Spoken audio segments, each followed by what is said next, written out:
है मुझे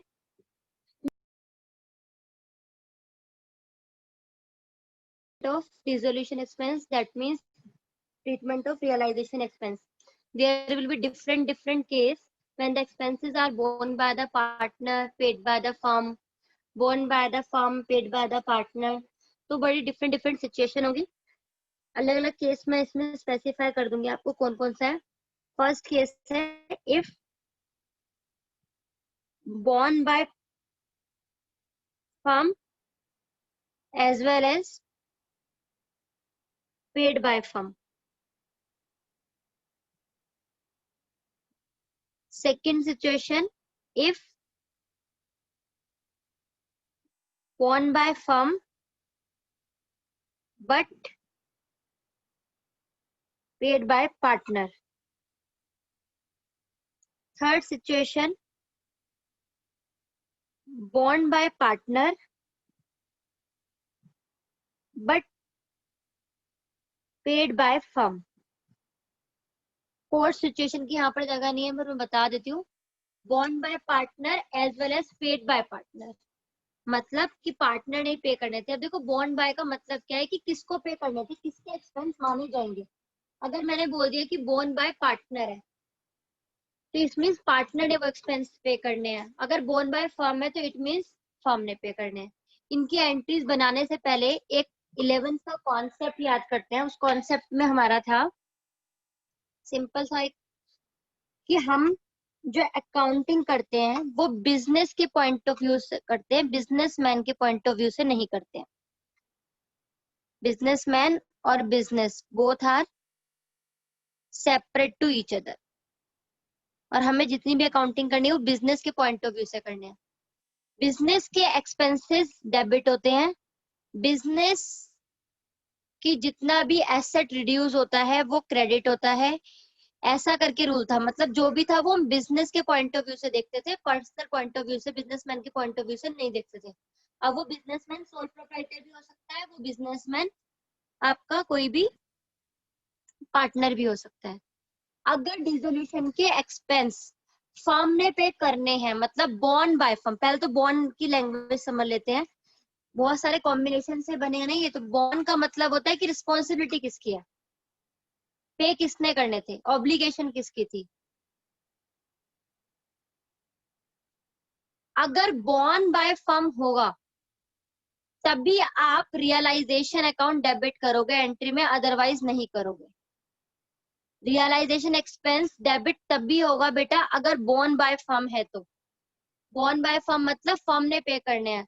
फर्म के खर्चे तभी फर्म के खर्चे डेबिट होंगे ना. अगर बॉर्न बाय फर्म, फर्म के खर्चे ही नहीं है, बाई चांस किसके लिए पे कर दिया, तो कभी डेबिट नहीं होगा. सेकेंड चीज जो हमें समझनी होती है वो ये है, अगर लैंग्वेज है पेड बाय फर्म, फर्म ने पे करे हैं, तो फर्म का कैश रिड्यूस होगा टू कैश अकाउंट, तभी आएगा, अदरवाइज नहीं आएगा. क्योंकि हमें किसकी तरीके से सोचना है, सिर्फ फर्म के पॉइंट ऑफ व्यू से. ये अभी देखने में ऐसा लग रहा होगा पता नहीं क्या हो रहा है, लेकिन आप इस तरीके से अगर एंट्रीज बनाओगे तो इजी होंगी. मैं एग्जांपल लेके समझा रही हूँ, मतलब सिचुएशन लेके समझा रही हूँ इसकी कि कैसे कैसे क्वेश्चन आ सकता है. अब आप देखना, मैंने फर्स्ट सिचुएशन ली, if realization expenses are rupees 5,000 borne by firm as well as paid by firm. अब यहाँ पर borne by firm है तो रियलाइजेशन अकाउंट डेबिट होगा ही होगा.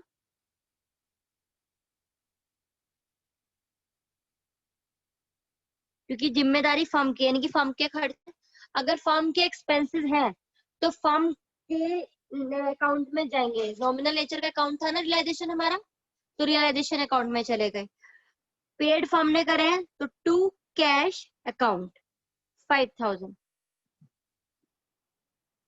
चलो सेकंड एंट्री कंसर्न हमारी इसकी, if realization expense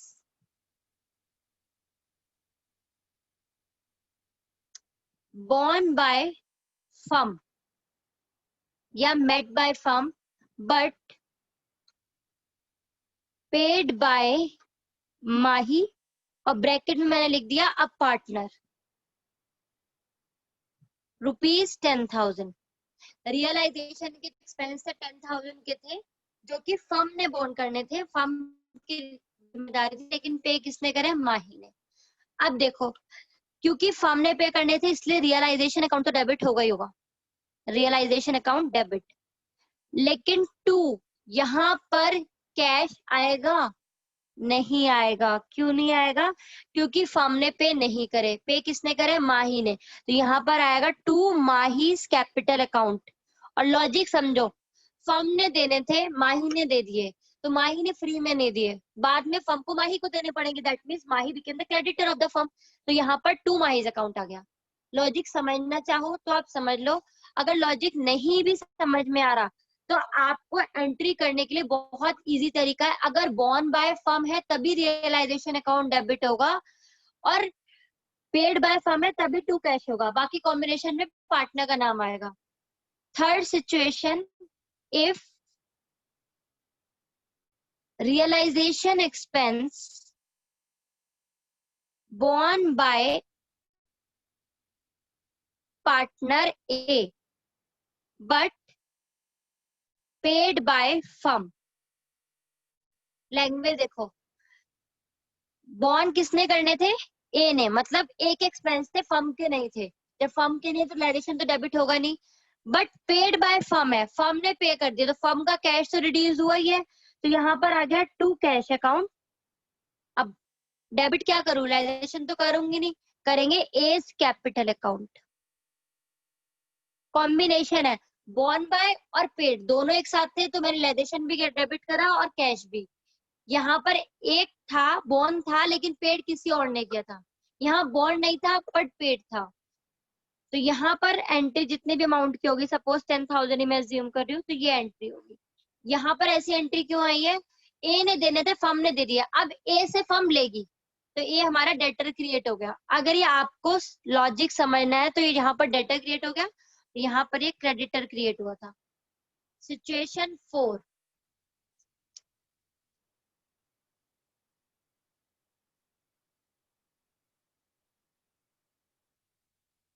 realization expenses borne by partner A and paid by also by A। देखो यहाँ पर ना बोन आया फर्म का, ना पेड आया फर्म का, तो फर्म का नाम आएगा क्या? Realization borne by partner, partner ने बॉन करे हैं तो रियलाइजेशन अकाउंट डेबिट नहीं कर सकते। पेड भी ए ने करे हैं तो भी हम कैश भी नहीं कर सकते, तो ना डेबिट है ना क्रेडिट है। No entry will be pass in this situation.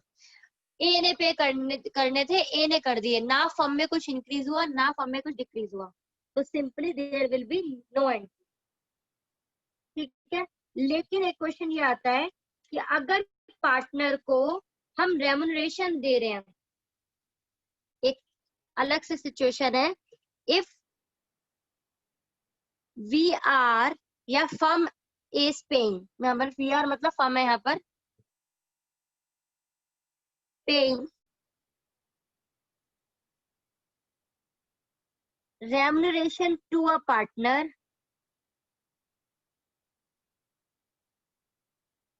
for dissolution। आप कह रहे हो कि चलो ठीक है, एक्स से काम करना, आप डिसोल्यूशन सारा कर लो, उसके लिए आपको सैलरी मिल जाएगी, तो ये फर्म का खर्चा है क्योंकि फर्म को देना है, इसलिए रियलाइजेशन अकाउंट डेबिट।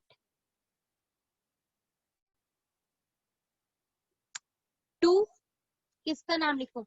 अभी फर्म को मतलब पार्टनर को पे करना है, या तो इसकी आप एक एंट्री कर दो realization debit to cash account, लेकिन ये बेटर नहीं है, इसमें पता नहीं चल पा रहा है कि किसको पे करा है, तो इसलिए हम कंबाइन एंट्री करेंगे, realization account debit to cash, sorry to partners capital, मान लो एक्स है, एक्स पार्टनर्स कैपिटल अकाउंट, और फिर इसको एक्स को पे करने की X partner capital account debit to cash.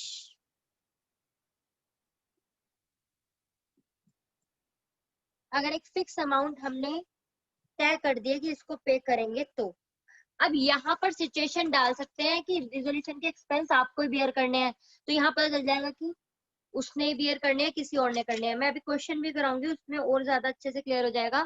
फिलहाल जो मेरे लिए मेन बात बताने की थी वो ये थी, अगर बोर्न बाय फर्म है बेटा तभी रियलाइजेशन डेबिट होगा, अदरवाइज नहीं होगा।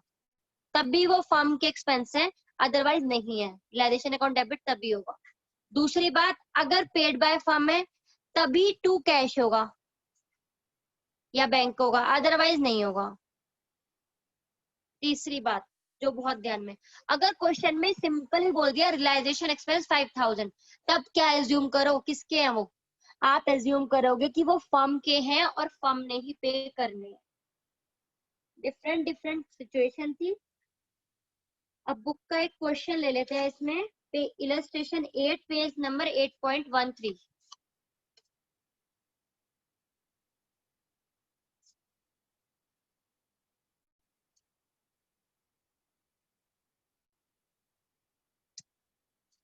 Page number 8.13, pass the journal entry for the following transaction.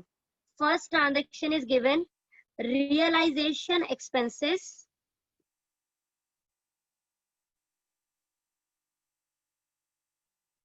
were rupees 10,000। Simple था, रियलाइजेशन एक्सपेंस 10,000 है।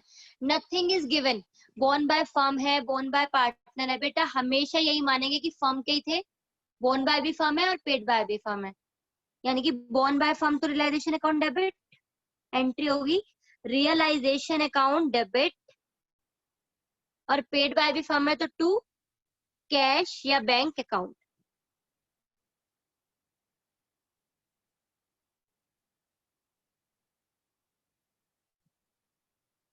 Second situation, realisation expense of 5,000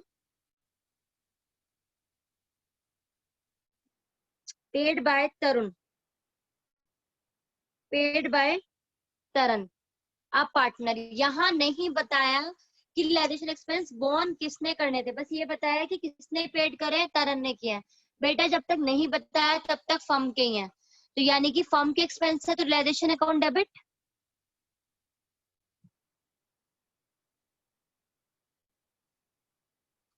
to, firm ने तो पे करे नहीं है, किसने पे करे, तरन ने, तो to Taran capital account, amount is 5,000। Is it clear?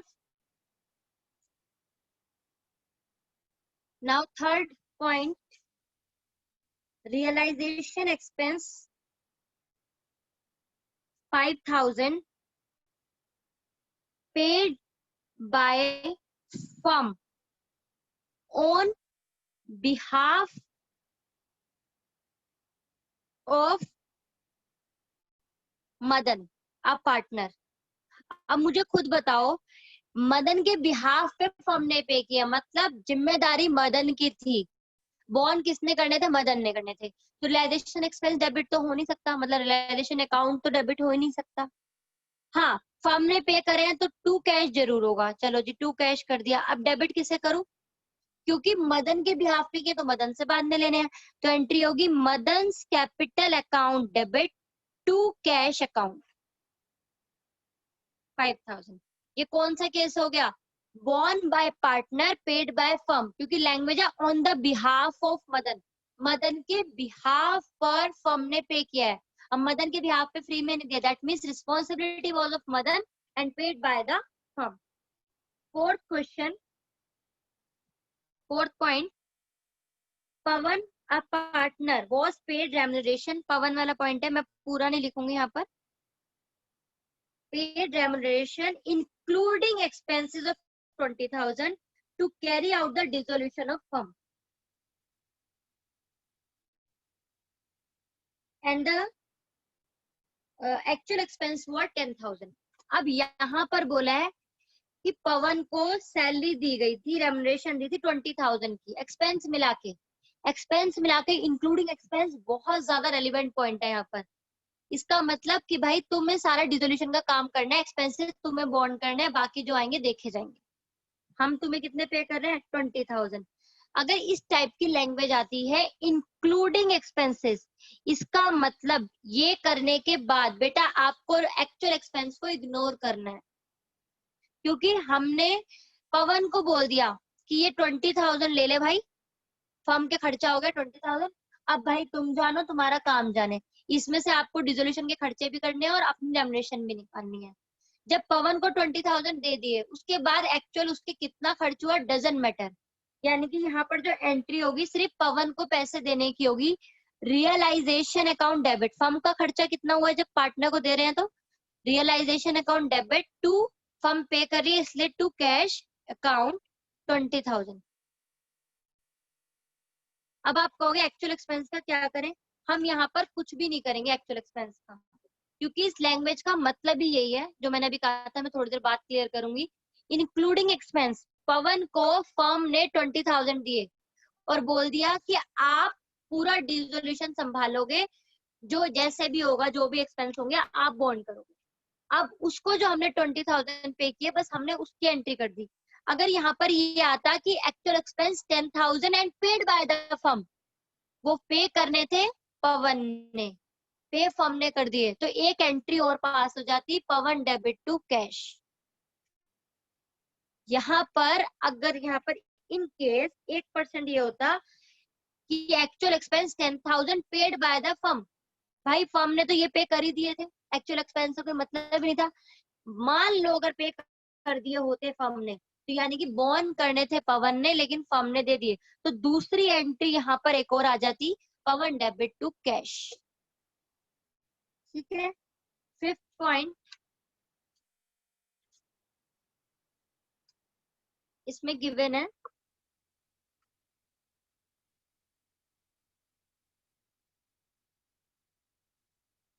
dissolution expense were 8,000. Out of the said expense, 3,000 were to be borne by the firm and balanced by the Ravi. ये बहुत अच्छा क्वेश्चन है। 8,000 टोटल रिलेशन के expenses थे, जिसमें से कि 3,000 तो फर्म ने बॉन्ड करने थे, मतलब ये फर्म का खर्चा था, and 5,000 was borne by Ravi. अब पार्टनर 8,000 मतलब balance by Ravi, a partner ₹8,000 were paid by firm, लेकिन पूरे के पूरे 8,000 फर्म ने पे करे हैं।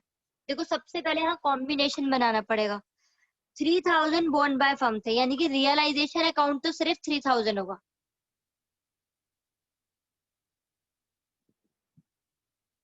दूसरी चीज हमें देखनी होती है पेड कितनी करी है फर्म ने।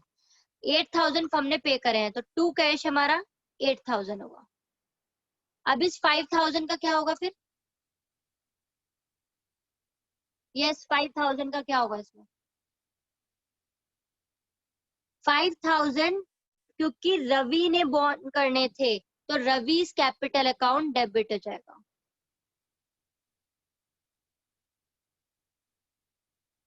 इसे बोलते हैं कॉम्बिनेशन बनाना। अगर आपने फर्स्ट कॉन्सेप्ट समझा होगा कि बॉन्ड बाय फर्म है, पेड बाय फर्म के कॉम्बिनेशन कैसे बनते हैं, तभी आप ये एंट्री बना पाओगे, अदरवाइज नहीं। यहाँ पर सिंपल था कि 8,000 के टोटल एक्सपेंस है, जिसमें से कि 3,000 फर्म ने पे करने हैं और 5,000 रवि ने करने हैं। दैट मीन्स रिस्पॉन्सिबिलिटी बताइए इन दोनों की है। अब 8,000 पेड किसने कर दिए? फर्म ने, तो हमें फर्म का पहले देखना है। फर्म ने बॉन्ड कितने करने थे? 3,000, यानी कि रियलाइजेशन डेबिट कितने से होना था? 3,000 से। रियलाइजेशन क्रेडिट कितने से हो गया? 8,000 से। 5,000 दैट मीन्स रवि ने पे करने थे, बट फर्म ने कर दिए, तो Ravi capital account debit, Ravi से बाद में ले लेंगे हम। Next point, Manoj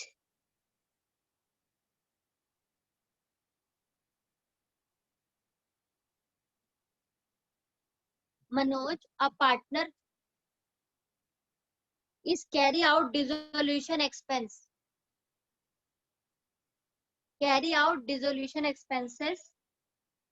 N agreed remuneration of 10,000।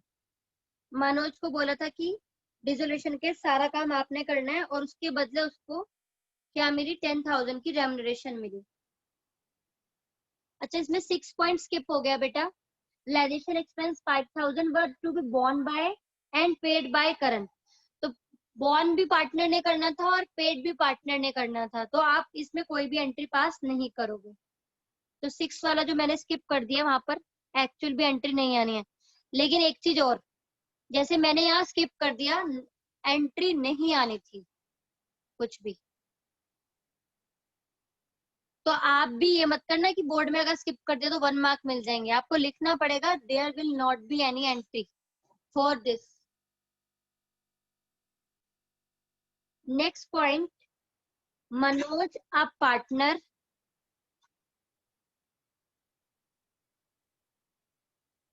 Carry out dissolution of the firm agreed remuneration of 10,000। Manoj को 10,000 रुपीज मिल रहे हैं किसके लिए, डिसोल्यूशन एक्सपेंस, डिसोल्यूशन करने के लिए। तो फर्म के लिए कितना खर्चा हुआ है, पूरा 10,000। रियलाइजेशन अकाउंट डेबिट, यहाँ पर बोला है एग्रीड रेम्युनरेशन कि उसको देंगे, अभी दी नहीं है। Realization account debit to Manoj capital account.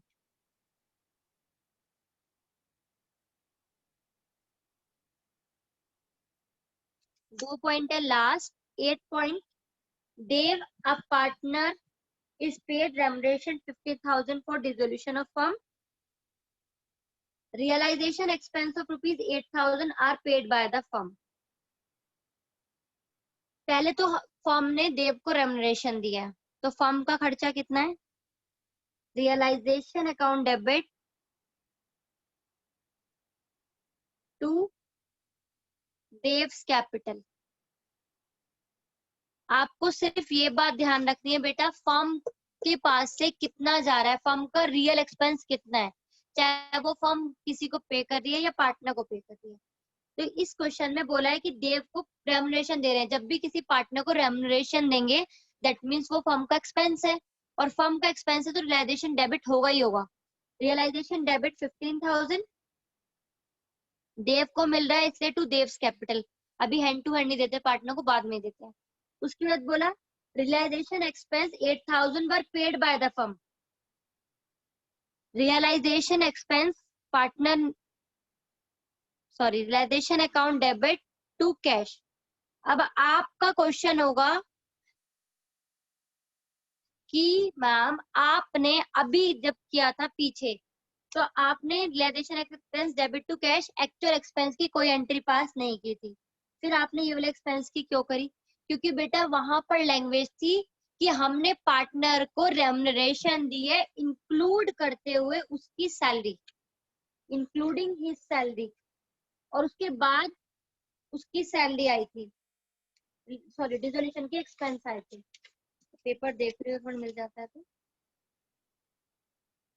और यहाँ पर रेमुनरेशन अलग से आ रही है, डिसोल्यूशन के एक्सपेंस अलग से आ रहे हैं। अगर इंक्लूडिंग वर्ड होता तो ये वाली एंट्री शायद नहीं बनती, या फिर देव डेबिट टू कैश होती। यहाँ इंक्लूजन नहीं बोला है। 9th point, realization expense of 5,000 were to be borne by Pavit, a partner, however paid by another partner। ऐसी सिचुएशन मैंने अभी नहीं बताई थी, पर मैं अब बता रही हूँ। अगर पेड बाय वन पार्टनर है, बोर्न बाय अनदर पार्टनर है, तो फर्म के पास कुछ नहीं आया, कुछ नहीं गया। लेकिन फर्म क्योंकि इन सबके लिए बैठा है, तो फर्म क्या करेगा, जिस पार्टनर ने दिए हैं उसका कैपिटल क्रेडिट कर देगा और जिस पार्टनर ने देने थे उसको डेबिट कर देगा।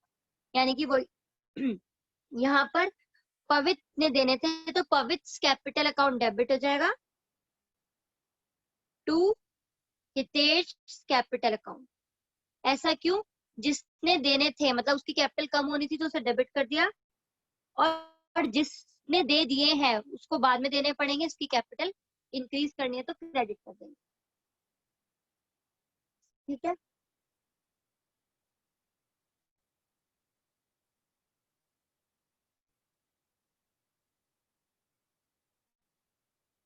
ये सारे केस थे लेकिन केस में बस एक ही बात ध्यान से सुननी थी, वो ये थी कि आपको किसी भी पार्टनर